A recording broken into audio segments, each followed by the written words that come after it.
आजकल पूरे देश में चारों तरफ किसानों की बात हो रही है और आज किसान दिवस है। भारत के पहले किसान प्रधानमंत्री चौधरी चरण सिंह हमेशा कहते थे कि देश की खुशहाली और समृद्धि का रास्ता खेतों और खलिहानों से होकर गुजरता है, लेकिन आज इसी रास्ते पर विरोध और आंदोलन की दीवार खड़ी हो गई है। चौधरी चरण सिंह का जन्म 118 वर्ष पहले आज ही के दिन हुआ था और उन्हीं की याद में हर साल आज के दिन को किसान दिवस के रूप में मनाया जाता है। और यह बहुत बड़ी विडंबना है कि आज जब एक तरफ पूरा देश किसानों के अब तक के सबसे बड़े नेता को याद कर रहा है, तो दूसरी तरफ देश की राजधानी के आसपास हजारों किसान नए कृषि कानूनों का विरोध कर रहे हैं। लेकिन क्या आप जानते हैं कि वर्ष 1937 में यानी आजादी से 10 साल पहले चौधरी चरण सिंह ने सिर्फ 34 वर्ष की उम्र में उत्तर प्रदेश की लेजिस्लेटिव असेंबली में किसानों के हित में एक प्राइवेट मेंबर बिल पेश किया था। उस समय उत्तर प्रदेश को यूनाइटेड प्रोविंसेस कहा जाता था और इस बिल के जरिए चौधरी चरण सिंह किसानों को उनकी फसल की सही कीमत दिलवाना चाहते थे और उनकी आमदनी को बढ़ाना चाहते थे। ठीक वही बात जो आज सरकार भी कह रही है। ठीक वैसे ही जैसे आज केंद्र सरकार नए कृषि कानूनों के जरिए किसानों की आय को बढ़ाना चाहती है, लेकिन आप ये जानकर हैरान रह जाएंगे कि तब भी हमारे देश में एक ऐसा गैंग सक्रिय था जो चौधरी चरण सिंह के बिल के विरोध में था और इन लोगों ने मिलकर इस बिल को तब पास नहीं होने दिया। कहा जाता है कि इसी बिल को आधार बनाकर पंजाब में वर्ष 1940 में ही एक कानून बना दिया गया था, लेकिन उस समय के एक समूह ने कुछ लोगों ने मिलकर उत्तर प्रदेश में चौधरी चरण सिंह के सपने को पूरा नहीं होने दिया। चौधरी चरण सिंह लगातार किसानों के लिए संघर्ष करते रहे और इसके लिए ही वो राजनीति में भी आए थे, लेकिन उन्होंने कभी किसानों के नाम पर आज के दौर वाली राजनीति नहीं की। वो सिर्फ किसानों के लिए संघर्ष करते रहे और इसी संघर्ष के दम पर वो भारत के 5वें प्रधानमंत्री भी बने। वो देश के गृह मंत्री, वित्त मंत्री और उप प्रधानमंत्री के पदों पर भी रहे और 2 बार उत्तर प्रदेश के मुख्यमंत्री बने। इसलिए आज किसान दिवस है और आज के दिन चौधरी चरण सिंह को याद करना तो जरूरी है ही, लेकिन यह भी देखना होगा कि उनकी विचारधारा क्या थी और आज किसान जिस आंदोलन को कर रहे हैं उसकी पृष्ठभूमि को समझना जरूरी है। चौधरी चरण सिंह किसानों के मामले में भारत के पहले प्रधानमंत्री जवाहरलाल नेहरू के नजरिए से सहमत नहीं थे और इसी का विरोध करते हुए उन्होंने आखिरकार कांग्रेस पार्टी को छोड़ दिया था। लेकिन आज वही कांग्रेस और विपक्षी पार्टियां किसानों के कंधे पर बंदूक रखकर चला रही हैं और इसी का परिणाम है कि सरकार और किसानों के बीच हुई बातचीत अब तक किसी नतीजे पर नहीं पहुंची। देश के कृषि मंत्री ने आज एक बार फिर किसानों को यह भरोसा दिलाया है कि उन्हें उनकी फसलों का सही दाम मिलेगा, लेकिन किसान अब भी एक ही मांग पर अड़े हुए हैं और वो ये कि कृषि कानूनों को पहले वापस किया जाए। इसके अलावा उन्हें और कोई बात मंजूर नहीं है और यह मामला ऐसा लगता है जैसे किसी सॉल्यूशन की तरफ बढ़ नहीं रहा है। यह संयोग है कि कृषि में जिस शब्द का सबसे ज्यादा इस्तेमाल होता है वो भी हल है और हल के जरिए ही किसान अपने खेत जोतता है और फसल उगाता है। और आज भी किसान और सरकार इस पूरी बातचीत के जरिए एक हल निकालना चाहते हैं।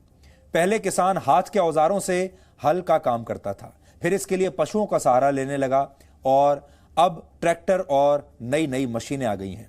फिर भी हल का महत्व कम नहीं हुआ, लेकिन ऐसा लगता है कि कुछ तत्व किसानों की समस्या का हल होते हुए देखना नहीं चाहते। हालांकि देश में हजारों लाखों किसान ऐसे भी हैं जो नए कृषि कानूनों के समर्थन में अब आ गए हैं और आज की जो बड़ी बात है वो ये है कि आज नए कृषि कानूनों के समर्थन में 20 राज्यों के 3 लाख से ज्यादा किसानों के हस्ताक्षर देश के कृषि मंत्री नरेंद्र सिंह तोमर को सौंपे गए हैं और इस दौरान किसानों के एक समूह ने नए कानूनों का समर्थन करते हुए कृषि मंत्री से मुलाकात भी की है। इस दौरान कृषि मंत्री ने यह बताया कि 25 तारीख को सिर्फ 2 घंटे के अंदर देश के 9 करोड़ किसानों के बैंक अकाउंट्स में 18,000 करोड़ रुपए किसान सम्मान निधि योजना के तहत जमा कर दिए जाएंगे। लेकिन आंदोलन कर रहे किसान अब भी अपनी मांगों पर अड़े हुए हैं। अब बड़ा सवाल यह है कि देश का असली किसान किसे माना जाए और किसान की असली मर्जी किसे माना जाए। उन्हें माना जाए जो नए कानूनों का समर्थन अब कर रहे हैं या फिर उन्हें माना जाए जो दिल्ली के आसपास नए कानूनों का विरोध कर रहे हैं, आंदोलन चला रहे हैं। यानी अब किसान भी दो हिस्सों में बंट गए हैं। एक हिस्सा वो जो कई महीनों से आंदोलन कर रहा है कृषि कानूनों के खिलाफ, लेकिन अब एक नया जो हिस्सा है वो सामने आ रहा है और वो उन किसानों का है जो देश भर के बाकी 20 राज्यों के किसान हैं। इनकी संख्या भी लाखों में है और ये कह रहे हैं कि हम कृषि कानूनों के समर्थन में हैं। अब बड़ी बात यह है कि असली किसान किसे माना जाए और यह कैसे तय किया जाए कि देश का किसान क्या चाहता है। आज इस विषय पर आंदोलन कर रहे किसानों और सरकार की तरफ से क्या कहा गया वो पहले आप सुन लीजिए। हमने जो उनको आग्रह किया है सरकार की ओर से कि वो सरकार के प्रस्ताव पर क्या टिप्पणी करना चाहते हैं, उस प्रस्ताव पर क्या जोड़ना चाहते हैं, क्या घटाना चाहते हैं, वो हमको बताएंगे और कब उनको सुविधा है वार्ता करने के लिए वो तारीख और समय हमें बताएंगे। तो भारत सरकार पूरी तरह वार्ता के लिए उनके साथ तैयार है। 25 दिसंबर को जब सुशासन दिवस है उस दिन 9 करोड़ किसानों को 18,000 करोड़ रुपया एक बटन दबाकर 2 घंटे के भीतर 9 करोड़ किसानों को उनके अकाउंट में ट्रांसफर किया जाएगा। इस कार्यक्रम में मुख्य अतिथि के रूप में माननीय प्रधानमंत्री नरेंद्र मोदी जी रहेंगे। सरकार ने जिस तरह से ये प्रक्रिया अपनाई है, कोई नौसिखिया भी समझ सकता है कि सरकार इस मामले को लंबा करके लटकाना चाहती है और कहीं ना कहीं किसान का मनोबल तोड़ना चाहती है। किसान बहुत ही साफ तौर पे सरकार को अनेक बार बता चुके हैं कि तीनों कानून वापस लिए बगैर उससे कम पे कोई समझौता और बातचीत के कोई तैयार हम नहीं है। तो बार बार इस तरह का पत्र लिख के और उस बात को लंबा खींचने का ये एक उनका षड्यंत्र मात्र हम मानते हैं। सरकार इस मामले को बहुत ही हल्के में ले रही है। चीफ जस्टिस साहब ने भी सॉलिसिटर जनरल से कहा है कि अगर ये 1 साल के लिए सस्पेंड करके अच्छा माहौल बनाकर वार्ता की जाए तो परिणाम अच्छे आएंगे। तो सरकार को एक अच्छा माहौल बनाना चाहिए, ऐसी हमारी प्रार्थना, और अच्छे माहौल में ही वार्ता हो पाएगी। डायलॉग से निश्चित तौर से समाधान निकलेगा। वो न्यूनतम मूल्य तो दे दो, उसकी खरीद तो व्यवस्था कर दो। यदि नहीं देते हो डिफरेंस अमाउंट दे दो, नहीं देते हो तो ये कह दो इससे नीचे अनाज नहीं बिकेगा। घोषणा तुम कर रहे हो और संसद में कह रहे हो ये हमारी गारंटी है, न्यूनतम समर्थन मूल्य गारंटी का कानून है, तो तुम्हारी गारंटी फुलफिल करो ना भाई। गारंटी भी दे रहे हो, पूरा भी नहीं करे, ये किसानों के साथ धोखा है। एमएसपी की गारंटी सरकार दे। सबसे पहले तो प्रधानमंत्री जो रोज बोलते हैं उनको अपने बयान में कहना चाहिए कि हम 23 की 23 फसलें 100% एमएसपी पे खरीदने के लिए तैयार हैं। अब बड़ी बात यह है कि इसी महीने की 25 तारीख को पूर्व प्रधानमंत्री अटल बिहारी वाजपेयी का जन्मदिन है और उनके जन्मदिन के मौके पर 9 करोड़ किसानों के बैंक खातों में 2,000 रुपए की किश्त सरकार द्वारा डाल दी जाएगी। यानी कुल 18,000 करोड़ रुपए किसानों के बैंक अकाउंट्स में एक ही दिन में आ जाएंगे। और उस दिन किसानों को, देश भर के किसानों को यह देखना होगा, यह फैसला करना होगा कि ये सरकार उनके लिए अच्छा काम कर रही है या उनकी उम्मीदों पर खरी नहीं उतरी है। लेकिन अब बड़ी बात यह है कि देश के बाकी राज्यों से बड़ी संख्या में, लाखों की संख्या में ऐसे किसान भी अब सामने आ रहे हैं जो ये कहते हैं कि वो नए कृषि कानूनों के पक्ष में हैं और वो कानूनों को चाहते हैं कि ये जल्दी से जल्दी लागू हो जाएं। अब हम एक बार फिर से किसान दिवस की बात करते हैं, जिसके केंद्र में है भारत के पूर्व प्रधानमंत्री और किसान नेता चौधरी चरण सिंह। आज जी न्यूज की टीम चौधरी चरण सिंह के पुश्तैनी घर पहुंची और वहां से हम आपको एक बहुत अच्छी ग्राउंड रिपोर्ट दिखाएंगे। चौधरी चरण सिंह जमीन से जुड़े हुए किसान नेता होने के बावजूद प्रधानमंत्री बन गए थे, लेकिन क्या आप आज के दौर में किसी किसान के प्रधानमंत्री बनने की कल्पना भी कर सकते हैं? क्या आज के दौर में ऐसा होगा? लेकिन यह भी दुख का विषय है कि प्रधानमंत्री के रूप में चौधरी चरण सिंह को कभी संसद में बोलने का या संसद जाने का मौका ही नहीं मिला। इंदिरा गांधी के इमरजेंसी के फैसले का विरोध करते हुए 1977 में पहली बार मोरारजी देसाई के नेतृत्व में देश में पहली बार गैर कांग्रेसी सरकार बनी थी। पहली बार लोगों को यह पता चला कि कांग्रेस को हटाया जा सकता है, बिना कांग्रेस के भी इस देश में सरकार बन सकती है। चौधरी चरण सिंह इस सरकार में उप प्रधानमंत्री थे, लेकिन जुलाई 1979 में यह सरकार गिर गई और फिर 28 जुलाई 1979 को कांग्रेस की मदद से चौधरी चरण सिंह देश के प्रधानमंत्री बने। उन्हें 20 अगस्त तक अपना बहुमत सिद्ध करना था, लेकिन 19 अगस्त को ही इंदिरा गांधी ने अपना समर्थन उनकी सरकार से वापस ले लिया और चौधरी चरण सिंह की सरकार गिर गई। और उन्हें इससे पहले कि वो देश के लिए कुछ बहुत बड़ा कदम उठा पाते, किसानों के लिए कुछ बहुत बड़ा फैसला ले पाते, इससे पहले ही उन्हें इस्तीफा देना पड़ा, क्योंकि कांग्रेस ने उनकी सरकार गिरा दी। अब आप सोचिए, अगर कांग्रेस ने एक किसान नेता को लंबे समय तक देश का प्रधानमंत्री बने रहने दिया होता तो क्या आज देश के किसान इतनी बुरी स्थिति में होते? आज ये सोचने का दिन है कि अगर चौधरी चरण सिंह जैसा नेता कुछ वर्षों तक देश का प्रधानमंत्री बने रहता तो आज क्या किसानों की स्थिति बेहतर हो सकती थी? वर्ष 1978 में चौधरी चरण सिंह के 76वें जन्मदिन पर दिल्ली के बोट क्लब पर एक बहुत बड़ा किसान सम्मेलन हुआ था और तब 10 लाख किसान देश की राजधानी दिल्ली पहुंचे थे। इसके जरिए उन्होंने अपनी ताकत दिखाई थी।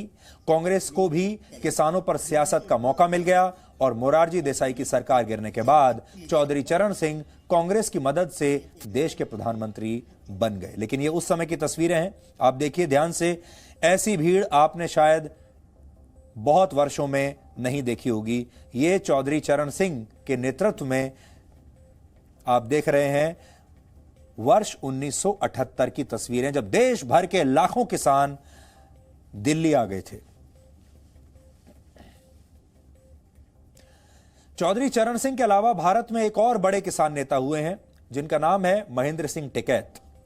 उन्हें चौधरी चरण सिंह के बाद किसानों का दूसरा मसीहा कहा जाता था। वैसे तो नेता और भी बहुत सारे हुए हैं, लेकिन आज हम खासतौर पर टिकैत साहब की भी बात कर रहे हैं और वो भी लगातार किसानों के हित में आंदोलन और रैलियां करते रहे। हालांकि वो शुद्ध रूप से किसान नेता ही बने रहे और उन्होंने अपने आप को मुख्य धारा की राजनीति से ज्यादातर समय दूर ही रखा। कहने को तो चौधरी देवीलाल भी बहुत बड़े किसान नेता थे, लेकिन यहां हम इनकी बात इसलिए कर रहे हैं क्योंकि इन्होंने अपने आप को राजनीति से दूर रखा था। आज से 32 वर्ष पहले यानी 1988 में किसान नेता महेंद्र सिंह टिकैत की अगुवाई में ही 5 लाख किसान दिल्ली में विरोध प्रदर्शन करने के लिए पहुंचे थे। महेंद्र सिंह टिकैत उस समय इतने बड़े किसान नेता थे कि उनकी एक आवाज पर लाखों किसान सड़कों पर उतर आते थे और उस समय किसान अपनी 35 मांगों के साथ दिल्ली पहुंचे थे। इनमें सिंचाई की दरें घटाने से लेकर फसल के सही दाम को लेकर भी मांग रखी गई थी, यानी फसलों का सही दाम। ये मांग कब से चली आ रही है। इस आंदोलन को रोकने के लिए पुलिस की तरफ से फायरिंग की गई थी, जिसमें 2 किसानों की तब मौत हो गई थी।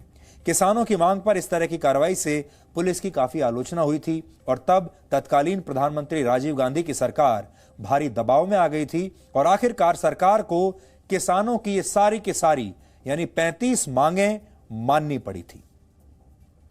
चौधरी चरण सिंह जैसे नेताओं के पास ग्रामीण भारत की तरक्की का एक विजन था। वो चाहते थे कि किसानों के हाथ में राजनीतिक शक्ति रहे और देश में बड़े पैमाने पर कृषि सुधार हो। वर्ष 1952 में जब वो उत्तर प्रदेश के कृषि मंत्री बने, तब वो जमींदारी की प्रथा को समाप्त करने के लिए कानून लेकर आए। उनकी इस कोशिश का भी उस समय एक वर्ग ने जबरदस्त विरोध किया था, खासकर उन बड़े बड़े जमींदारों ने जो खुद के किसान होने का दावा करते थे। लेकिन चौधरी चरण सिंह ने अपनी सूझबूझ से इस कानून को लागू करवा लिया और इसका नतीजा यह हुआ कि उत्तर प्रदेश में किसानों की स्थिति बेहतर होने लगी। और इसका एक बड़ा फायदा यह भी हुआ कि उत्तर प्रदेश में नक्सल आंदोलन को जगह नहीं मिली, जबकि जमींदारों के विरोध के नाम पर ही देश के कई हिस्सों में नक्सली आंदोलन चलाए गए। यानी चौधरी चरण सिंह किसानों के लिए दूरदृष्टि रखते थे और वो छोटी मोटी मांगों को दरकिनार करके भविष्य के लिए बड़े फैसले लेते थे। लेकिन आज के किसान नेताओं में इस दूरदृष्टि का अभाव है और किसानों की मांग को कैसे आगे बढ़ाना है, इसकी भी किसान नेताओं के पास कोई भविष्य की सही योजना नहीं है। कुल मिलाकर किसानों के नाम पर राजनीति तो बहुत हो रही है, लेकिन चौधरी चरण सिंह जैसे नेताओं के अभाव में किसान आगे नहीं बढ़ पा रहे। किसानों के पास आज ऐसा कोई नेता नहीं जो सरकार के साथ सीधे बातचीत करके बीच का रास्ता निकाल सके। यानी कुल मिलाकर भ्रम और असमंजस की स्थिति लगातार बनी हुई है। इस असमंजस का नतीजा क्या हो सकता है, यह आज हम आपको एक मशहूर कहानी के जरिए समझाना चाहते हैं। और यह कहानी मशहूर लेखक जॉर्ज ऑरवेल ने लिखी थी, जिसका नाम था एनिमल फार्म। यह कहानी एक फार्म पर रहने वाले कुछ जानवरों की है जो अपने मालिक के रवैये से बहुत परेशान थे। इन जानवरों को लगता था कि उनका मालिक एक तानाशाह की तरह उनसे काम करवाता है। इसके बाद इन जानवरों ने अपने ही मालिक के खिलाफ एक दिन बगावत कर दी। मालिक को फार्म छोड़कर जाना पड़ा और इन तमाम जानवरों को लगा कि अब फार्म में लोकतंत्र आ गया है, जहां सबकी सुनी जाएगी और सब जानवरों के बराबर अधिकार होंगे। लेकिन जानवरों की यह खुशी सिर्फ कुछ दिनों की मेहमान थी, क्योंकि उसी फार्म पर रहने वाले 2 जानवरों ने यह महसूस किया कि उनके बीच किसी नेता का अभाव है।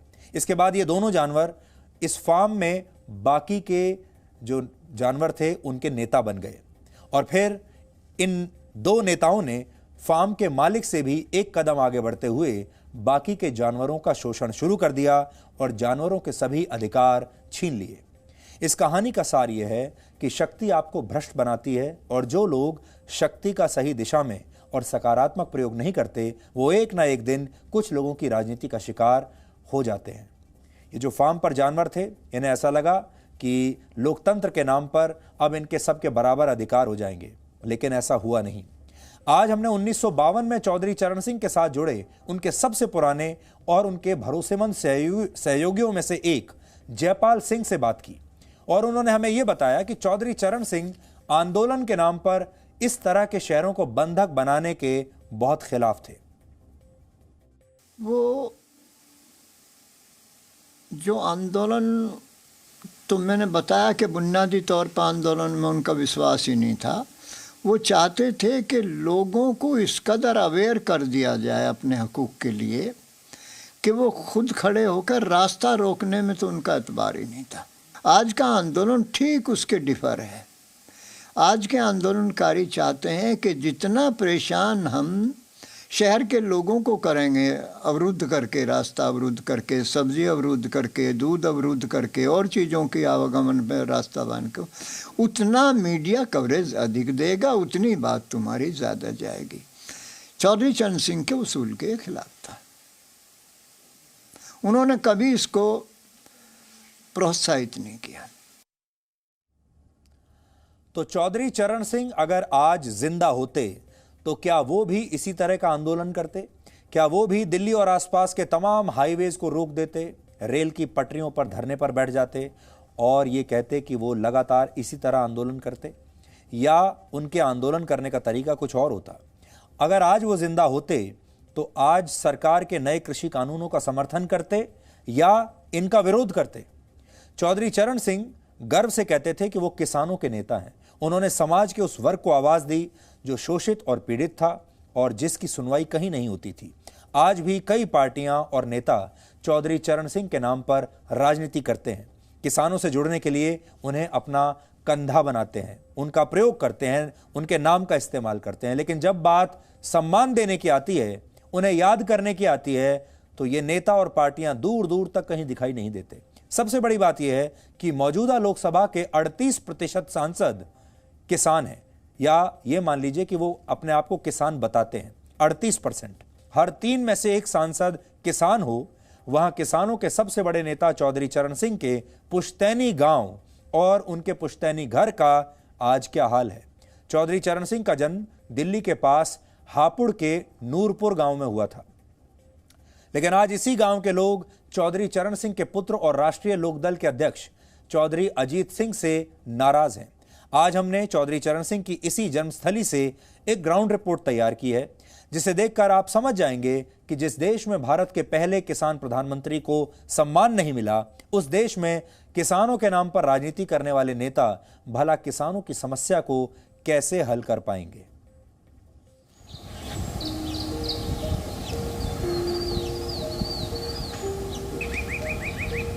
ये तस्वीरें नूरपुर गांव की हैं।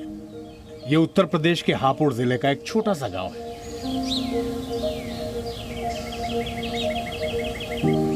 गांव तक जाने वाली सड़कें आज भी कच्ची हैं। यहां ना तो बच्चों के पढ़ने के लिए कोई स्कूल है और ना ही दूसरी जरूरी सुविधाएं हैं। ये वो गांव है जिसे राजनीति ने भुला दिया, जिससे नेताओं ने भी मुंह फेर लिया। ये गांव भारत के 5वें प्रधानमंत्री चौधरी चरण सिंह का है। आज चौधरी चरण सिंह की जयंती है, जिनके नाम पर किसान दिवस मनाया जाता है। जी न्यूज आज चौधरी चरण सिंह की जन्मस्थली नूरपुर पहुंचा है, जो कि उत्तर प्रदेश के हापुड़ जिले में है। इस गांव की स्थिति क्या है, इस गांव में के लोग क्या सोचते हैं और इस गांव में क्या कुछ विकास हुआ है, क्या उनसे जुड़ी कुछ यादें यहां पर सहेज कर रखी गई हैं, आज इसी का रियलिटी चेक हम नूरपुर गांव से करेंगे। नूरपुर गांव की ये वही गलियां हैं, ये वही खेत हैं जहां भूतपूर्व प्रधानमंत्री चौधरी चरण सिंह का बचपन बीता। वो इसी गांव से दिल्ली में प्रधानमंत्री की कुर्सी तक पहुंचे। जब तक वो जिंदा रहे तब तक ये गांव भी राजनीति के केंद्र में रहा। कई बड़े नेताओं ने इस गांव का दौरा किया, लेकिन समय के साथ इस गांव को नेताओं ने भुला दिया। ये बड़ा दुर्भाग्य है। लोग बाग नेता इस्तेमाल करते हैं फोटो का कि चौधरी साहब के नाम पे वोट मांगते हैं, लेकिन उन्होंने कभी कुछ नहीं करा। चौधरी चरण सिंह जी की जन्म स्थली पर एकमात्र मूर्ति है, जो कि गांव वालों ने ही आपसी चंदे से ये मूर्ति बनवाई थी। लगभग 60,000 रुपए गांव वालों ने इकट्ठे किए थे और उसके बाद चौधरी चरण सिंह जी की याद में यह मूर्ति गांव में बनवाई गई थी। इसमें किसी भी राजनीतिक दल का, किसी भी नेता का, किसी भी मंत्री का या किसी सरकार का कोई योगदान नहीं था। नूरपुर गांव में जिस जगह चौधरी चरण सिंह का जन्म हुआ था, वहां आज मवेशियों को बांधा जाता है, उन्हें चारा खिलाया जाता है। यहाँ जो कमरे बने हैं, उनकी दीवारें और छतें जर्जर सी मालूम पड़ती हैं। इस जगह को देखकर यह अंदाजा लगाना भी मुश्किल है कि ये किसान चेतना के महानायक चौधरी चरण सिंह की जन्मस्थली है। चौधरी चरण सिंह का जन्म इसी जगह पर हुआ था, लेकिन आज यहाँ की तस्वीर देखकर आपको भी शर्म आ जाएगी और उन लोगों को भी शर्म आनी चाहिए जो लोग उनके नाम पर राजनीति करते हैं। आप देखिए यहाँ पर जगह जगह आपको कहीं जूते चप्पल दिखाई पड़ेंगे, भूसा रखा हुआ दिखाई पड़ेगा। इसके साथ ही साथ कूड़ा कबाड़ यहाँ पर भरा पड़ा हुआ है जगह जगह पर। इस जगह पर ये उनका मूल जन्म स्थान है, चौधरी चरण सिंह का नूरपुर मंडिया गांव हापुड़ जिले में। यहाँ पर देखिए, ये पूरी तरह से हमको जो देखकर लग रहा है, जिस तरह से यहाँ पर ये सब बनाया गया है कि ये पशुओं को बांधने का स्थान बना दिया गया है। वर्ष 2000 में यूपी के पूर्व मुख्यमंत्री राजनाथ सिंह ने चौधरी चरण सिंह की याद में गांव में एक लाइब्रेरी बनवाई थी। तब अजीत सिंह की पार्टी आरएलडी भी सरकार में सहयोगी की भूमिका में थी। लेकिन समय के साथ जैसे इस गांव का इतिहास धुंधला पड़ने लगा, ठीक उसी तरह ये लाइब्रेरी भी अपना वजूद खो चुकी है। लाइब्रेरी में जो कुछ किताबें रखी हुई हैं, उन पर धूल की परत जम चुकी है। अंदर ना तो बैठने के लिए कुर्सियां हैं और न ही टेबल रखे हैं। पंखे गायब हैं और बिजली के बोर्ड भी उखड़े हुए हैं। पुस्तकालय है लेकिन पुस्तक नहीं है, उसकी देखरेख का कोई इंतजाम भी नहीं है। आप देखिए कि क्या इस लाइब्रेरी में, इस पुस्तकालय में गांव के लोग या आसपास के लोग आकर पढ़ सकते हैं, उनके जीवन को समझ सकते हैं, उनके मूल्यों को समझ सकते हैं। किसानों के लिए उन्होंने जो किया, क्या उसे इस लाइब्रेरी के माध्यम से समझा जा सकता है? जवाब होगा नहीं। इस लाइब्रेरी की तरह वर्ष 2006 में इस गांव में एक गेस्ट हाउस भी बनकर तैयार हुआ था।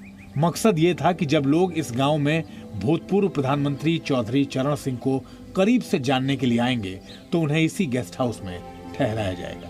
लेकिन जिस तरह नेताओं ने इस गांव को भुलाया, उसकी व्यथा आज इस गेस्ट हाउस पर लटका ये ताला बयां करता है, जिस पर अब जंग लग चुका है। इस गेस्ट हाउस की तरफ किसी का ध्यान नहीं गया। तालों पर जंग लग चुकी है, दरवाजे बंद हैं, दरवाजे टूट चुके हैं, दीवारों पर जाले आपको दिखाई पड़ेंगे। इसके अलावा यहां से पंखे, लाइट सब कुछ गायब हो चुके हैं, चोरी हो चुका है। शौचालयों की स्थिति बहुत ही खराब है, बहुत ज्यादा बदतर है। नूरपुर गांव के लोगों की लंबे समय से यह मांग रही है कि वहां एक इंटर कॉलेज हो। राजनाथ सिंह जब उत्तर प्रदेश के मुख्यमंत्री थे, तब इस मांग को पूरा भी किया गया। जमीन के चारों तरफ दीवारें भी खड़ी हुई, लेकिन बाद में परिस्थितियां बदलते ही ये इंटर कॉलेज एक अधूरी मांग बनकर रह गया। हाँ, अगर वे चाहते LD वाले, ये RLD वाले, और इन्हीं की सपोर्ट से सरकार चल रही थी बीजेपी की जब स्कूल मिला था। तो अगर वे चाहते तो जब भी बन जाता, लेकिन वो लेट होता चला गया, उसमें कोर्ट में चले गए दूसरे, और जो है वो ना वहाँ बन पाया ना यहाँ बन पाया। और इन्होंने किसी ने पैरवी की नहीं, हमारे यहाँ जो नेता हैं बड़े, उन्होंने पैरवी की नहीं। चौधरी चरण सिंह के बेटे अजीत सिंह राष्ट्रीय लोकदल के अध्यक्ष हैं। उनके पोते जयंत चौधरी पार्टी के उपाध्यक्ष हैं। लेकिन लोगों की शिकायत है कि भारत के 5वें प्रधानमंत्री चौधरी चरण सिंह को वैसा सम्मान किसी ने नहीं दिया जिसके वो हकदार थे। आज समय के साथ उनकी विरासत भी बदल रही है। अब उनके परिवार से जुड़े कुछ लोग बीजेपी के सदस्य हैं और उनके घरों की दीवारों पर चौधरी चरण सिंह के साथ प्रधानमंत्री नरेंद्र मोदी की भी तस्वीर लग चुकी है। मोदी की तस्वीर लगाने के पीछे क्या कारण है चौधरी चरण सिंह के साथ? चौधरी साहब की मूर्ति तो किसी पार्टी या उससे नहीं है, इसको तो माननीय हमारे प्रधानमंत्री मोदी जी भी मानते हैं कि चौधरी साहब के विचार या किस तरीके के थे। नेता भले ही चौधरी चरण सिंह को भूल गए, लेकिन उनके गांव में जब हमारी टीम पहुंची तो हमें कई लोग ऐसे मिले जो उन्हें आज भी याद करते हैं। आपके घर पे आए थे? हाँ, आपके घर, हमारे घर पर आए। तो आपके घर पे क्या किया? आप हमारे घर पर आके खाना खाया। क्या क्या खिलाया था आपने? मक्का की रोटी, साग सो, चाय, गुड़, ये खाया जमीन पर बैठ कर। चौधरी चरण सिंह गर्व से कहते थे कि वो किसानों के नेता हैं। आज हमारे देश में किसानों के नाम पर हो रही राजनीति में बड़ी बड़ी बातें, बड़े बड़े दावे होते हैं, लेकिन एक किसान जो देश का प्रधानमंत्री बना, जिसके जन्म दिवस को किसान दिवस के रूप में मनाया जाता है, उनके जन्म स्थान की बेहद बुरी हालत है और ये बहुत ही दुर्भाग्यपूर्ण है। चौधरी चरण सिंह की जन्मस्थली पर आकर हमने देखा कि उनसे जुड़ी यादें बिल्कुल बुरी स्थिति में हैं। उनसे जुड़ी जगहों का कोई ख्याल नहीं रखा गया। उनकी जन्मस्थली पर भूसा रखा हुआ है और इन सब के लिए गांव वाले उनके परिवार को और स्थानीय प्रशासन को भी जिम्मेदार ठहरा रहे हैं। आखिरकार महापुरुषों की जन्मस्थली का विशेष ख्याल क्यों नहीं रखा जाता है? कैमरामैन एस जयदीप के साथ विशाल पांडे, जी मीडिया, नूरपुर, हापुड़, उत्तर प्रदेश। चौधरी चरण सिंह के पुत्र अजीत सिंह से उनके ही गांव के लोग नाराज हैं और उनके पोते जयंत चौधरी पर भी यह आरोप है कि उन्होंने बहुत समय से अपने दादा के गांव का हालचाल नहीं पूछा है। यानी चौधरी चरण सिंह की विरासत अब धीरे धीरे कमजोर हो रही है और आज देश को चौधरी चरण सिंह जैसे नेता की कमी बहुत खल रही है। इसी तरह किसान नेता महेंद्र सिंह टिकैत के बेटे राकेश टिकैत खुद आज आंदोलन का हिस्सा हैं। महेंद्र सिंह टिकैत और चौधरी चरण सिंह की तरह इस देश ने चौधरी देवीलाल और चौधरी छोटू राम जैसे नेताओं को भी जन्म दिया, लेकिन आज देश में आपको इनके कद के बड़े किसान नेता शायद ढूंढने से भी नहीं मिलेंगे। किसान आज अपनी मांगें मनवाने के लिए आंदोलन कर रहे हैं। अखबारों और न्यूज चैनल्स की मदद से पूरी दुनिया इसकी गवाह बन रही है। लेकिन क्या आप जानते हैं कि प्रिंट पत्रकारिता जब अपने बिल्कुल शुरुआती दौर में थी और कैमरों का आविष्कार तक नहीं हुआ था, तब से भारत के किसान अपनी फसलों के उचित दाम पाने के लिए संघर्ष कर रहे हैं। यानी ये समस्या आज की नहीं है, बल्कि सैकड़ों वर्ष पुरानी है। भारत में कांग्रेस पार्टी की स्थापना करने वाले एलन ऑक्टेवियन ह्यूम यानी A.O. ह्यूम ने वर्ष 1879 में भारत के किसानों पर एक रिपोर्ट लिखी थी। इस रिपोर्ट में भी इसी बात का जिक्र था कि भारत के किसान पिछले 70 वर्षों से अपनी फसलों के उचित दाम पाने के लिए संघर्ष कर रहे हैं। यानी भारत के किसानों की समस्या आज की नहीं बल्कि 200 वर्षों से भी ज्यादा पुरानी है। फिर भी सब 28 दिन के आंदोलन के जरिए इस सैकड़ों वर्ष पुरानी समस्या को जड़ से समाप्त करने के दावे कर रहे हैं। इन 200 वर्षों के दौरान भारत में 41 वाइस रॉय हुए, 14 प्रधानमंत्री हुए और 17 सरकारें आईं, लेकिन किसान को उसकी फसल का सही दाम किसी ने नहीं दिलवाया। इस रिपोर्ट के एक हिस्से में A.O. ह्यूम जो लिखते हैं उस पर आपको गौर करना चाहिए। रिपोर्ट का वो हिस्सा इस समय आपकी स्क्रीन पर है और इसमें A.O. ह्यूम ने लिखा है कि 50 वर्ष पहले जब जंगल ज्यादा संख्या में थे, पशुओं की संख्या भी पर्याप्त थी और ईंधन के लिए लकड़ी भी आसानी से मिल जाती थी, तब खाद पर्याप्त मात्रा में उपलब्ध होती थी। इसके बाद वो भारत में कृषि के इतिहास की चर्चा करते हैं और फिर एक जगह लिखते हैं कि सरकार अपनी खुद की जमीन को बर्बाद होने दे रही है, इससे सरकार की आर्थिक धमनियां बंद हो रही हैं और सरकार सोने के अंडे देने वाली एक बत्तख को अपनी आंखों के सामने दम तोड़ते हुए देख रही है। आपको शायद पता होगा कि ए.ओ. ह्यूम ने ही वर्ष 1885 में भारत में कांग्रेस पार्टी की स्थापना की थी। सोचिए, जिस व्यक्ति ने भारत में किसानों और कृषि को लेकर अपनी रिपोर्ट में इतनी बड़ी बड़ी बातें लिखी, उस व्यक्ति की ही पार्टी ने आगे चलकर देश के किसानों का कौन सा हित पूरा किया। 211 वर्ष पहले भी किसानों को उनकी फसल की सही कीमत नहीं मिलती थी और आज भी नहीं मिलती। और अब जब सरकार इस परेशानी को दूर करना चाहती है और किसानों को ये छूट देना चाहती है कि वो जिसे चाहें, जितने दाम पर चाहें अपनी फसल बेच सकते हैं, तो इसके रास्ते में बाधा डालने का प्रयास हो रहा है।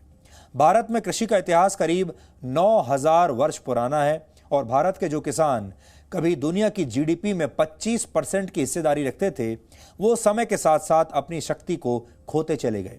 पहले अंग्रेजों ने किसानों का दोहन किया और फिर आज़ादी के बाद सरकारों ने किसानों को उनके हिस्से का हक नहीं मिलने दिया। क्या आप जानते हैं, वर्ष 1943 में जब बंगाल में भयंकर अकाल पड़ा था, तब अंग्रेज भारत के हिस्से का अनाज विदेशों में भेज रहे थे। इस दौरान ब्रिटेन की सरकार ने भारत के किसानों के दम पर अपने देश के लोगों के लिए 400 करोड़ किलोग्राम गेहूं और आटा, 140 करोड़ किलोग्राम चीनी, 160 करोड़ किलोग्राम मीट, 4,09,000 जिंदा जानवर, 32 करोड़ किलोग्राम मछलियां और करीब 13 करोड़ किलोग्राम चावल और 20 करोड़ किलोग्राम चाय की पत्ती जमा करके रख ली थी अपने लोगों के लिए। यानी जब बंगाल के लोग भूख से मर रहे थे, वहां अकाल पड़ा था, तब ब्रिटेन के लोग चाय की चुस्कियां ले रहे थे और भारत की गरीबी पर चर्चा कर रहे थे। जब सेकेंड वर्ल्ड वॉर लड़ा जा रहा था, तब भी मित्र देशों की सेनाओं का पेट भारत के किसान ही भर रहे थे। उस समय अंग्रेजों ने भारत के करीब 15 लाख मजदूरों और किसानों से दिन रात काम लिया। ब्रिटिश सैनिकों के लिए जो वर्दियां तैयार की जाती थीं, उसके लिए बड़े पैमाने पर भारत में कपास उगाया जा रहा था और इस दौरान जितना कपास भारत में पैदा हुआ था, उसकी लंबाई करीब 45 लाख किलोमीटर के आसपास थी। अब आप सोचिए, इसके बावजूद भारत के किसानों को अंग्रेजों ने क्या दिया और आजादी के बाद आई देश की सरकारों ने भी किसानों को क्या दिया। किसान अन्न उगाते हैं, लेकिन उन्हें इसकी सही कीमत नहीं मिल पाती। लेकिन दुनिया में ऐसी बहुत सारी बड़ी बड़ी कंपनियां हैं, छोटी कंपनियां हैं, जो अब कुछ भी बेच रही हैं। अब हवा भी बिक रही है। ऐसी कंपनियां आ गई हैं जो हवा को बोतलों में बंद करके अब इस हवा को भी हजारों रुपए में बेच रही हैं। ब्रिटेन में कोरोना वायरस का एक नया और खतरनाक स्ट्रेन मिलने के बाद वहां दोबारा से लॉकडाउन लगा दिया गया है और इस लॉकडाउन की वजह से ब्रिटेन के कई लोग अपने घरों से दूर हैं और क्रिसमस के मौके पर ऐसे लोगों के लिए वहां की एक कंपनी एक बहुत ही खास ऑफर लेकर आई है। यानी इस लॉकडाउन की वजह से ब्रिटेन में हजारों ऐसे लोग होंगे जो क्रिसमस के मौके पर अपने घर नहीं जा पाएंगे, जो अपने घर जाने की इच्छा रखते हैं क्योंकि उन्हें अपने घर की याद आ रही है। ये कंपनी अब ब्रिटेन की कई जगहों की शुद्ध हवा को बोतल में भरकर बेच रही है और 500 मिलीलीटर की इस बोतल में बंद हवा की कीमत लगभग 2400 रुपए है। इस कंपनी का दावा है कि बोतल में बंद इस हवा को सूंघकर पल भर में लोग सैकड़ों किलोमीटर दूर अपने घर पहुंच जाएंगे। यानी आपके घर के आसपास आपके शहर की हवा को बोतलों में बंद करके बेचा जाएगा और उसकी कीमत है 2400 रुपए और लोग अपने घर की आसपास की हवा सूंघने के लिए, अपने शहर की हवा को सूंघने के लिए 2400 रुपए खर्च करके इस बोतल को खरीद लेंगे। उस बोतल में से जो हवा निकलेगी उसे सूंघेंगे और उसे सूंघकर उन्हें ऐसा लगेगा जैसे वो अपने घर पहुंच गए। उन्हें घर जैसा एहसास होगा। उन्हें लगेगा दूर रहकर भी वो मानसिक तौर पर अपने घर में है। आप सोचेंगे किसी खास जगह की हवा सूंघने से आखिर क्या फर्क पड़ेगा। माना जाता है कि इंसानों की नाक 10,000 अलग अलग तरह की गंध को पहचानने की क्षमता रखती है और मनोवैज्ञानिक कहते हैं कि हमारा मस्तिष्क किसी खास जगह की गंध को वहां की यादों के साथ जोड़ लेता है। मस्तिष्क में स्मेल और मेमोरी यानी यादों को रिकॉर्ड करने वाला हिस्सा एक दूसरे के साथ मिलकर काम करता है और यही वजह है कि हमारी 75% भावनाएं किसी न किसी गंध पर आधारित होती हैं, किसी न किसी स्मेल पर आधारित होती हैं।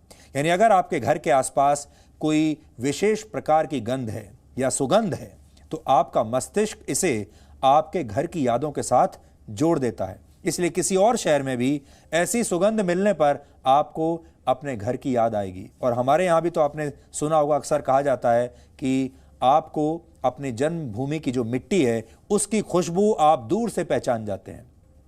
अपनी मातृभूमि की जो मिट्टी है उसे हमारे यहाँ पूजा जाता है और उसके लिए लोग कुछ भी कर जाते हैं। तो ये मिट्टी बहुत कीमती है और उस मिट्टी की जो खुशबू है वो भी बहुत कीमती है। आपका मस्तिष्क आपको अपने घर में होने का एहसास देता है जब आपको उस मिट्टी की खुशबू आती है। हालांकि ये भावना बहुत टेम्परेरी यानी अस्थायी होगी, लेकिन थोड़ी देर के लिए ही सही जो लोग इसे खरीद रहे हैं उन्हें अच्छा लगेगा। और अपने घर को मिस कर रहे लोगों के लिए ये एक अच्छी खबर है। लेकिन एक सच्चाई ये भी है कि अक्सर कोरोना वायरस से संक्रमित लोगों की सूंघने और स्वाद की क्षमता कुछ दिनों के लिए समाप्त हो जाती है। यानी अगर कोई व्यक्ति अपने घर से दूर है और इस वायरस से इन्फेक्टेड है तो बोतल में बंद ये हवा भी उन्हें अपने घर के करीब होने का एहसास शायद ना दे पाए। बोतल में बंद हवा का यह फॉर्मूला सिर्फ उन शहरों पर लागू होता है जहां की हवा सांस लेने लायक है। अगर दिल्ली में रहने वाला कोई व्यक्ति कभी ब्रिटेन के किसी शहर में मौजूद हो और वो दिल्ली की हवा को सूंघना चाहे तो शायद उसके लिए सही नहीं होगा, क्योंकि आज दिल्ली का AQI लेवल 433 है और यह शुद्ध हवा के पैमानों से करीब 5 गुना ज्यादा खराब है, जबकि ब्रिटेन के ज्यादातर शहरों की हवा दिल्ली से 10 गुना ज्यादा शुद्ध है। तो एक बात तो यह है जो आपके मनोविज्ञान पर काम करती है कि सभी लोगों को अपने शहर की, अपने गांव की, अपने घर की मिट्टी, अपनी मातृभूमि की मिट्टी की खुशबू अच्छी लगती है। लेकिन दूसरी बात यह भी है कि कोरोना वायरस का ये जो दौर रहा वर्ष 2020 का, इसने नए नए बिजनेस मॉडल्स को जन्म दिया है। नए नए तरीके से बड़ी बड़ी कंपनियां अब पैसा कमा रही हैं। अब डिजिटल कंपनियां पैसा कमा रही हैं क्योंकि आप घर से काम करते हैं, आप डिजिटल मीटिंग्स करते हैं।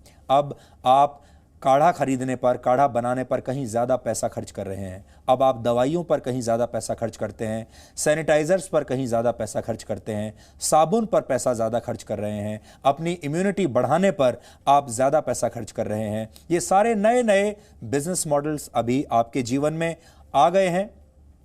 और अब ये नया बिजनेस मॉडल जो आया है वो ये है कि अब लोग आपको आपके शहर की हवा भी बेच देंगे और हो सकता है थोड़े दिनों में आपके शहर की मिट्टी भी आपको सोने के भाव खरीदनी पड़े। अगर आप ब्लड प्रेशर के मरीज हैं तो ये खबर आपके लिए है। एक कहावत है कि दाएं हाथ को बाएं हाथ की खबर नहीं होती, और ये कहावत आपने कई बार सुनी होगी। लेकिन हम आज आपसे ये कहना चाहते हैं कि अगर आप अपने दाएं और बाएं दोनों हाथों की खबर रखेंगे तो आपको आपका भविष्य पहले से पता चल सकता है, फायदे में रहेंगे। एक नई रिसर्च से यह पता चला है कि अगर ब्लड प्रेशर को सिर्फ दाहिने बाजू से मापने की जगह उसे दोनों बाजुओं से मापा जाए तो आपको भविष्य में होने वाली बीमारियों का संकेत पहले ही मिल सकता है। दोनों बाजुओं से ब्लड प्रेशर मापने पर उसके नतीजों में 10 से ज्यादा का अंतर हो तो आपको सावधान होने की जरूरत है। अगर आपके पास भी अपना ब्लड प्रेशर नापने वाली मशीन है तो आप अभी उस मशीन से एक रियलिटी चेक करके देख सकते हैं। ब्लड प्रेशर को दोनों तरह से मापने पर इससे पहले भी कई शोध हो चुके हैं, लेकिन ब्रिटेन की यूनिवर्सिटी ऑफ एक्सेटर ने 24 अलग अलग स्टडीज को एक साथ मिलाकर एक शोध किया है और इस स्टडी को हाइपरटेंशन नाम के एक मेडिकल जर्नल में प्रकाशित किया गया है। इसके मुताबिक अगर एक ही समय पर मापे गए दोनों बाजुओं के ब्लड प्रेशर में बहुत ज्यादा अंतर है तो दिल की बीमारी, स्ट्रोक या दूसरी बीमारियों के होने का खतरा बढ़ जाता है। जैसे हाथों की रेखाओं से ज्योतिषी भविष्य बताते हैं, कुछ उसी तरह ब्लड प्रेशर मापने का यह तरीका आपके स्वास्थ्य की कुंडली खोल सकता है। आज आपको यह भी जानना चाहिए कि ब्लड प्रेशर का सही पैमाना क्या है। एक स्वस्थ शरीर में ब्लड प्रेशर का लेवल 120/80 यानी 120/80 होना चाहिए। इसमें ऊपर के ब्लड प्रेशर को सिस्टोलिक और नीचे के ब्लड प्रेशर को डायस्टोलिक ब्लड प्रेशर कहते हैं। आम भाषा में इसे अपर और लोअर ब्लड प्रेशर कहा जाता है। आपका अपर ब्लड प्रेशर 120 और लोअर ब्लड प्रेशर का लेवल 80 होना चाहिए। नए मानकों के हिसाब से अब आजकल के माहौल को देखते हुए इसमें थोड़ा बदलाव किया गया है। आजकल अपर ब्लड प्रेशर का जो लेवल है वो 130 और लोअर ब्लड प्रेशर का लेवल को 90 को भी आजकल सामान्य ब्लड प्रेशर मान लिया गया है। यानी अब जो नया ब्लड प्रेशर है वो है 130/90। अगर ये आपका है, इसे भी बहुत सारे डॉक्टर्स नॉर्मल मान लेते हैं, क्योंकि आज के ज़माने में आपको स्ट्रेस भी ज़्यादा रहता है, टेंशन ज़्यादा रहती है, खान पान पहले के मुकाबले बदल चुका है, प्रदूषण आजकल बहुत बढ़ गया है और उसी के हिसाब से धीरे धीरे आपका ब्लड प्रेशर का जो मापदंड है वो भी बढ़ रहे हैं। लेकिन आप खुद को ब्लड प्रेशर का मरीज कब माने? तो इसका जवाब यह है कि अगर आपका अपर ब्लड प्रेशर 140 से ऊपर हो जाए और लोअर ब्लड प्रेशर 90 से ऊपर जा चुका है और ऐसा लगातार बना हुआ है, तो हो सकता है आप अब औपचारिक रूप से हाइपरटेंशन के मरीज बन चुके हों। भारत में इस समय करीब 20 करोड़ 70 लाख लोग हाइपरटेंशन यानी हाई ब्लड प्रेशर के मरीज हैं। 20 करोड़ 70 लाख, बहुत बड़ी संख्या है। और आश्चर्य की बात यह है कि इनमें से 24% लोग ये जानते ही नहीं कि उनका ब्लड प्रेशर नियंत्रण रेखा के पार जा चुका है, उन्हें पता ही नहीं है। इसके अलावा चिंता की बात यह भी है कि 7 में से सिर्फ 1 मरीज ही ब्लड प्रेशर नियंत्रित करने के लिए कोई दवा ले रहा है। मेडिकल साइंस में हाइपरटेंशन को एक लाइलाज बीमारी माना जाता है, जिसमें मरीज को जीवन भर दवाई खानी पड़ती है। इसे आम बोलचाल की भाषा में ब्लड प्रेशर की गोली कहते हैं। लेकिन अपनी जीवन शैली में सुधार लाकर इस बीमारी से आसानी से आप बच भी सकते हैं। और हमारी इस खबर को देखने के बाद आपको अपना ब्लड प्रेशर बढ़ाने की जरूरत नहीं है, क्योंकि हमारा मानना है कि बीमारी के आंकड़ों की जानकारी के साथ साथ बीमारी से बचने के उपाय भी आपको पता होने चाहिए। हमारी इस रिपोर्ट में आपको ब्लड प्रेशर से बचने और इस रोग से लड़ने के लिए कुछ हेल्दी टिप्स जरूर मिलेंगे। इसलिए जो आंकड़े हमने आपको दिखाए उससे आपका ब्लड प्रेशर थोड़ा ऊपर गया होगा, लेकिन अब जो इलाज हम आपको बताएंगे उससे आपका ब्लड प्रेशर नॉर्मल हो जाएगा।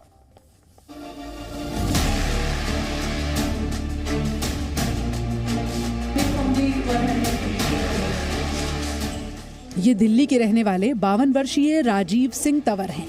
पिछले कुछ वर्षों से ये हाइपरटेंशन यानी हाई ब्लड प्रेशर से परेशान है। राजीव हर 4 दिन में अपना ब्लड प्रेशर नापते हैं। इन्होंने हमेशा सिर्फ एक ही बाजू से बीपी मापा है, लेकिन आज जब इन्होंने दोनों बाजुओं से रीडिंग ली तो अंतर 10 से ज्यादा का आया। हालांकि राजीव को ये नहीं पता कि इस अंतर का क्या मतलब है। मेरे को नहीं पता थी ये बात, और एक हाथ में ही मैं 2 बार मॉनिटर कर लेता था, लेकिन जैसा अभी पता लगा तो अब से दोनों में करके देखना पड़ेगा कि क्या डिफरेंस आ रहा है और कैसे उसको फिर चेक करें या क्या डॉक्टर से कंसल्ट करें कि दोनों में बार बार इतनी रीडिंग्स अलग अलग आ रही हैं। जैसा आपने अभी बताया, मैंने करके देखा तो वाकई में बहुत ज़्यादा डिफरेंस आया। दोनों बाजुओं से लिए गए ब्लड प्रेशर में जितना ज्यादा अंतर होगा, आपको दूसरी बीमारियों का खतरा उतना ही बढ़ जाएगा।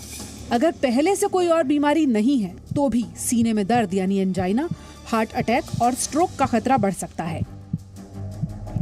ब्लड प्रेशर में 10 से ज्यादा का अंतर ये संकेत देता है कि दिल की आर्टरीज में ब्लॉकेज यानी रुकावट हो सकती है। स्टडी के मुताबिक ब्लड प्रेशर को नापने का सही तरीका यही है कि उसे दोनों बाहों से नापा जाए। दिल की बीमारी का इलाज करने वाले कई डॉक्टर अब इसी तरीके से ब्लड प्रेशर नापने लगे हैं।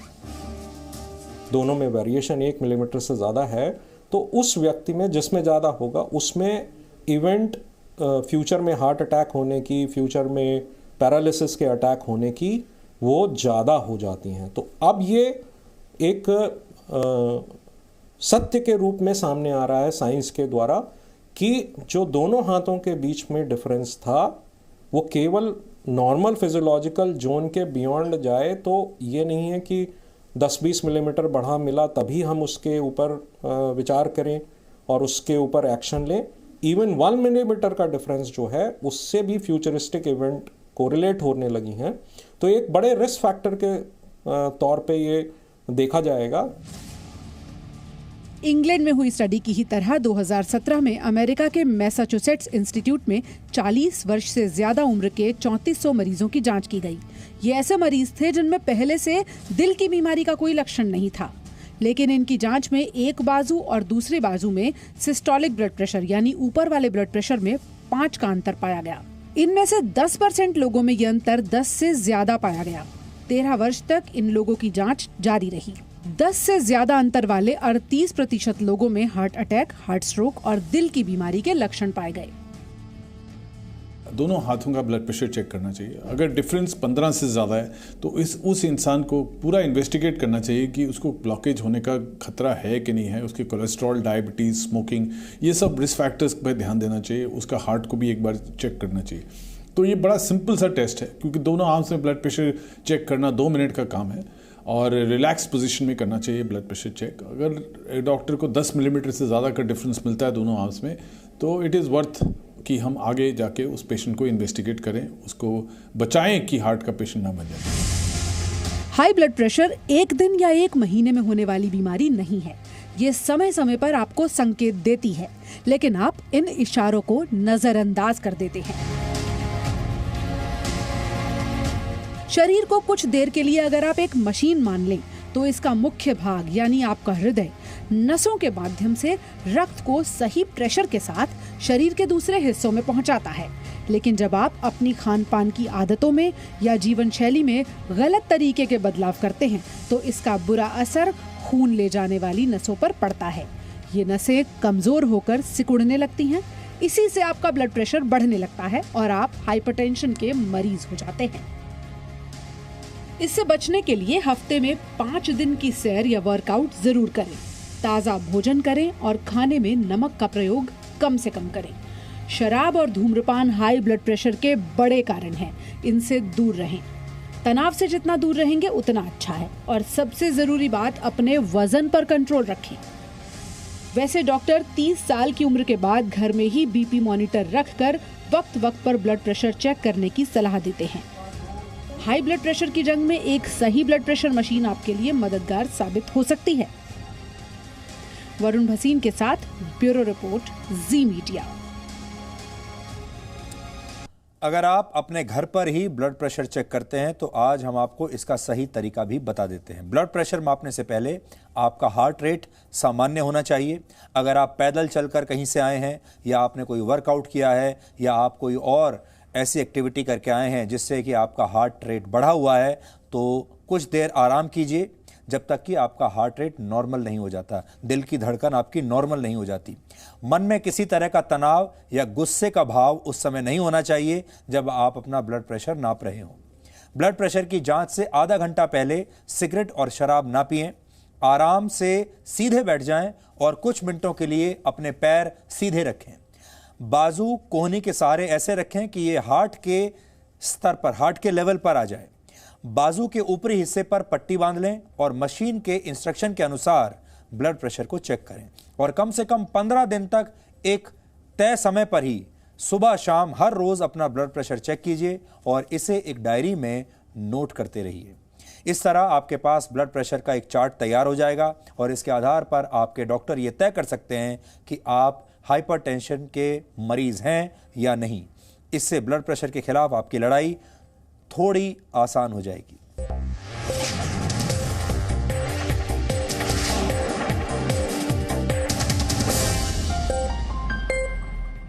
Presenting B News app, available on Google Play and App Store. Download it now.